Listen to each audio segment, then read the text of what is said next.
से निवेदन किया, लेकिन भगवान नहीं झुके। भगवान तो झुक जाते, लेकिन लक्ष्मण जी झुकने न देते।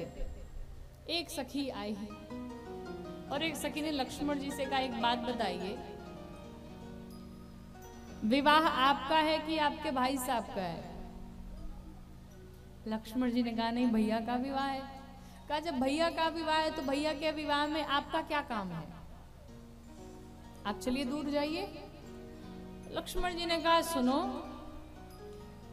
जब से पैदा हुआ ना और आज तक अपने भैया से कभी दूर नहीं हुआ, आज फिर कैसे दूर हो जाऊं? आज भी नहीं जाऊंगा कहीं। सखियों ने कहा, भाई जाना तो पड़ेगा आपको। एक सखी ने कहा, जब तक ये छोटा वाला रहेगा तब तक कुछ होने वाला नहीं है, इनको पहले दूर हटाओ। तो सखियों ने राम जी से कहा भाई हमारे यहाँ की परंपरा दूल्हा अकेले ही रहता है।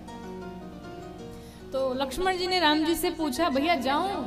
तो राम जी ने कहा, भाई ससुराल है, कुछ कह नहीं सकते, जाओ। तो लक्ष्मण जी ने कहा, अगर बाद में कुछ इधर उधर हुआ तो हमारी गलती नहीं, फिर झेलना आप। भगवान राम ने कहा, जो होगा देखा जाएगा, यहाँ तो कुछ नहीं कह सकते। जैसे लक्ष्मण जी जाके किनारे खड़े हुए, सखियों ने भगवान को गाली सुनाना प्रारंभ किया। सखियां कहती, देखो हमारी जानकी कितनी गोरी गोरी, दूल्हा कैसा करिया कलूटा मिल गया है, कहां से काला काला दूल्हा आ गया है। सखियां भगवान को गाली सुनाने लगी, कहती, प्रभु अब तो झुक जाइए। लेकिन जैसे झुकने की बात करती, राम जी लक्ष्मण जी की तरफ देखते, लक्ष्मण जी जहां खड़े वहीं से इशारा करते, झुकिएगा नहीं। अपना काम वहीं से कर रहे हैं। सखियां कहते, दूर रहते हुए भी अपनी ड्यूटी निभा रहे हैं। सखियों ने गाली सुनाना भगवान को प्रारंभ किया। जब भगवान ने गाली सुनी, तो एक सखी कहती है, अरे पहुना के गरी जनी, आहवन बड़ा धीर हो, पहुना के गरी जनी। एक सखी कहती है, भाई ये बड़े धैर्यवान हैं, बड़े शांत रहते हैं, इन्हें जाने दो, गाली मत सुनाओ, ये ऐसे ही झुक जाएंगे।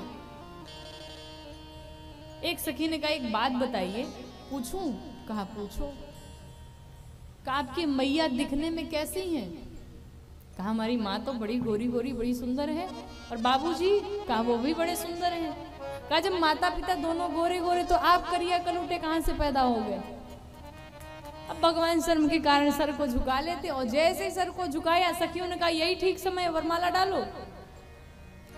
और माँ जानकी ने भगवान के गले में वरमाला पहना दी। बोलिए सियावर रामचंद्र भगवान